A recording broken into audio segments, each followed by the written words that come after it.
আমাদের রাজনীতি বন্দী হয়ে গিয়েছে আমাদের ব্যবসায়ীদের কাছে। আমাদের সবচেয়ে শক্তির জায়গাটা আমরা ভুল স্বীকার করতে পারি। রাজনীতিবিদদের হাতে থাকতে হবে। আপনারা যারা রাজনৈতিক একটা পথ চলার অভিজ্ঞতা রয়েছে, আপনারা আমাদেরকে পরামর্শ দিবেন। আমরা মিডিয়া বিমুখ না, আমরা মিডিয়া বিরোধী না, কিন্তু আমরা বারবার যেটা বলে এসেছি, মিডিয়াকে বস্তুনিষ্ঠ হতে হবে। আমরা দেখেছি যেই মিডিয়া ফেসিবাদের প্রত্যেকটা কার্যক্রমকে বৈধতা দিয়েছে, আমরা দেখেছি যেই পত্রিকা বলেছে যে বিদেশে বসে তারেক জিয়া হচ্ছে বাংলাদেশের বিরুদ্ধে কার্যক্রম করছে, আজকে সেই পত্রিকার আমরা হচ্ছে ফ্রন্ট পেজে দেখছি যে তারেক জিয়া হচ্ছে বাংলাদেশকে নিয়ে ভিশনারি চিন্তা করছেন। আপনি যদি এই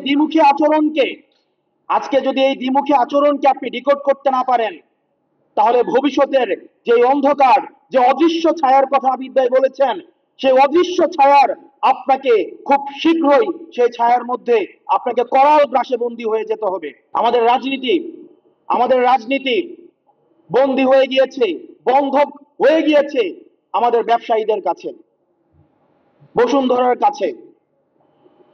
বাংলাদেশে আমি আপনাকে চ্যালেঞ্জ দিয়ে বলছি, এনসিপির পূর্বে ক্রিয়াশীল যে রাজনৈতিক দলগুলো ছিল, কারা এই মিডিয়া মাফিয়া তন্ত্রের বিরুদ্ধে কথা বলেছে, কারা এই ব্যবসায়ী মাফিয়া তন্ত্রের বিরুদ্ধে কথা বলেছে, আপনি কোন জায়গায় হচ্ছে খুঁজে বের করেন। রাজনীতিবিদদের হাতে থাকতে হবে।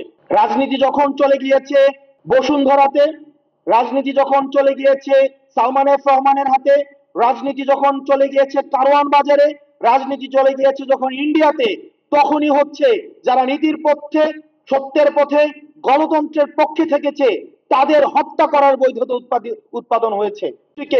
আমরা যাওয়ার চেষ্টা করেছি, মানুষের আশা আকাঙ্ক্ষা আমরা শোনার চেষ্টা করেছি।